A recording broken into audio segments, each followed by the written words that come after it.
अस्सलाम वालेकुम।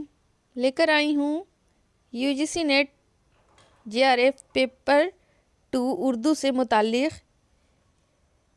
कौल, जो पिछला पार्ट हो चुका था मुकम्मल। इस बार जो है दूसरा पार्ट लेकर आई हूँ। जो बाकी बचे हुए अक़वाल थे नक़ादों के कौल, किन्होंने क्या बोला है उस पर, तो वो बचे हुए हाजिर हैं आप लोगों के सामने। देखिएगा, देखिए क्या है कि शादी हमारे लिए था और हाली हम सब से है। ये कौल किनका है? तो ये कौल फ़राख़ गोरखपुरी का है। उन्होंने कहा है कि शादी हम सब हमारे लिए था और वो हमारे लिए कलाम हाली में कलाम शादी की जैसी अक्कासी पाई जाती है। ये किनका कौल है? तो ये भी फ़राख़ गोरखपुरी का ही कौल है। कौल को स्टूडेंट ध्यान में रखिएगा। ये पिछला वीडियो मैंने बनाया है और अब ये जो इसका दूसरा पार्ट है ये भी शामिल कर लिया है, क्योंकि वीडियो ज़्यादा तवील हो जा रही थी, जिसकी वजह कर इसको 2 हिस्सों में तकसीम करके आप लोगों के सामने नक़ादों के कौल को बयान किया है यहाँ पर। और बहुत ही कारआमद वीडियो है, क्योंकि ये यूजीसी नेट जेआरएफ में 2-3 क्वेश्चन आराम से बनते हैं। ज़ुमरे के हिसाब से भी ये आता है और ऑब्जेक्टिव क्वेश्चन में भी इसको शुमार किया जाता है, तो इसलिए इस पर ज़हननशी करना होगा। ओके। हिंदुस्तान में मीर अपने दोस्त में सबसे बड़े हिंदुस्तानी, सबसे बड़े इंसान और सबसे बड़े शायर थे। ये कौल किनका है?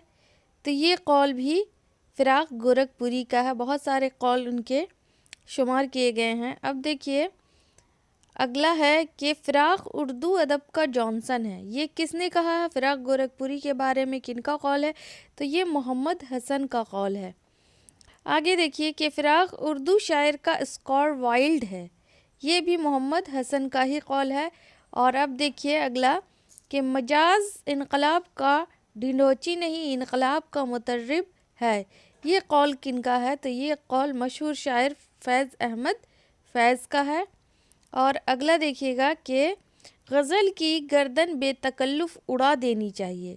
ये किसने कहा है? यानी ये किनके कौल हैं? तो ये अज़मतुल्लाह ख़ां की है। क्या है? देखिएगा कि गज़ल की गर्दन बेतकल्लुफ़ उड़ा देनी चाहिए। आपको ऑप्शन में अगर अज़मतुल्लाह ख़ां आता है तो आपको इस पर ही टिक करना होगा। आगे अगला देखिए कि इक़बाल के अदब में गालिब ने दोबारा जन्म लिया है। यानी गालिब की अक्कासी इक़बाल के अदब में मिलती है। ये कौल किनका है? तो ये शेख अब्दुल क़ादिर का कौल है। अगला देखिए कि राजेंद्र सिंह बेदी थीम का बादशाह है। ये किन्होंने कहा है? तो ये मशहूर इंशाइया निगार कन्हैया लाल कपूर ने कहा है। ये उन्हीं का कौल है। और अगला नंबर देखते हैं कि ये अल्लामा इक़बाल मुझको टैगोर और शेक्सपियर से कई फुट ऊंचा नज़र आता है। तो ये किनका कौल है? ये भी एक इंशाइया निगार ख्वाजा हसन नज़ामी, जो मज़ाहिया तंज़िया व मज़ाहिया मज़मून लिखते थे, उनका ही है। उन्होंने क्या कहा है? अल्लामा इक़बाल मुझको टैगोर और शेक्सपियर से कई फुट ऊंचा नज़र आता है ना। हिंदुस्तान की 2 इल्हामी किताबें, दीद मुक़द्दस, दीवान गालिब, ये कौल किनका है? तो ये है अब्दुर्रहमान बिजनौरी का। और अगला देखिए कि जीन्स ने सादित हसन मंटू के यहाँ मज़हब की जगह ले ली है। यानी मज़हब अपना धर्म समझते हैं। कौन? तो ये किसने कहा है? अज़ीज़ अहमद। किन के बारे में? तो ये सादित हसन मंटू के बारे में। उन्होंने जिनसी कहानियाँ बहुत सारे लिखे हैं, इसलिए उनको अदब में शुमार दे दिया और जगह ले लिया, यही बात उन्होंने कही है। और अगला देखिएगा कि जब हम लोगों को भूल जाएंगे उस वक्त भी फ़राख़ की याद ताज़ा रहेगी। यानी लोगों को भूलने के बाद भी हमें फ़राख़ गोरखपुरी की याद आएगी। ये कौल किसका है? तो ये कौल ये भी मशहूर शायर जिगर मुरादाबादी की का कौल है। और आगे देखिए फ़राख़ जैसी चंद जामे शख्सियतें रोज़ रोज़ नहीं पैदा होती।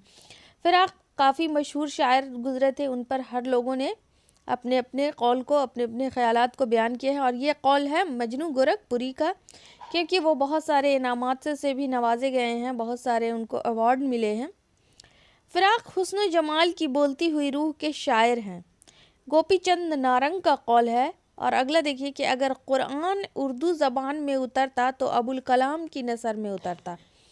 یہ قول کن کا ہے؟ تو یہ سجاد انصاری کا ہے۔ انہوں نے کن پر بولا ہے؟ تو یہ مولانا ابوالکلام آزاد کے بارے میں بولا ہے، جو انڈیا کے فرسٹ ایجوکیشن منسٹر بھی رہے تھے۔ ان کی خصوصیات کو بیان کیا ہے کون؟ سجاد انصاری نے۔ ان کا قول ہے۔ علامہ اقبال کی نظم شمع و شاعر بانگ درا کا دل ہے، یہ قول کن کا ہے؟ تو یہ قول عبدالقادر کا ہے۔ اور اگلا دیکھیے گا کہ اردو کے 5 ادیب سر سید، حالی، شبلی، نذیر احمد، آزاد عناصر خمسہ ہے، یہ قول کن کا ہے؟ تو مہندی افادی کا ہے۔ اور دیکھیے 60واں نمبر کیا ہے کہ دنیا سے جاتے ہوئے غزل کو فراق کے ذمہ کیے جا رہا ہوں، یہ قول ہے۔ یہ بھی مشہور شاعر یگانہ چنگیزی ہیں، ٹھیک ہے، ان کا ہے۔ اور دیکھیے آگے، ہمیں حسن کا معیار بدلنا ہوگا، یہ کس نے بولا ہے؟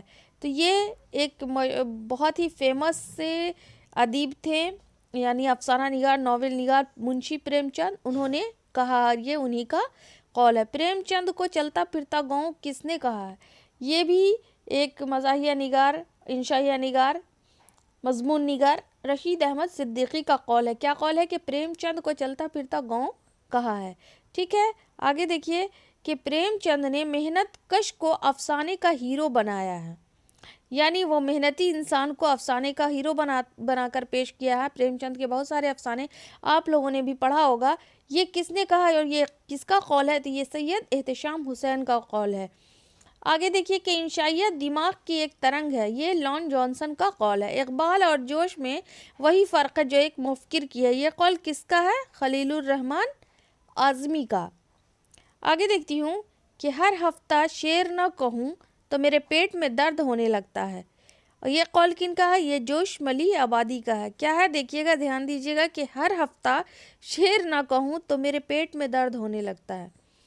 یہ جوش ملی آبادی بھی ایک بہت بڑے مشہور شاعر تھے، انہوں نے اپنا قول ظاہر کیا۔ اور دیکھیے آگے کہ جو احسان اردو شاعری پر ولی نے کیا ہے، وہی احسان گلکرسٹ نے اردو نثر پر کیا ہے، یہ قول کن کا ہے؟ تو یہ مولوی عبدالحق کا ہے۔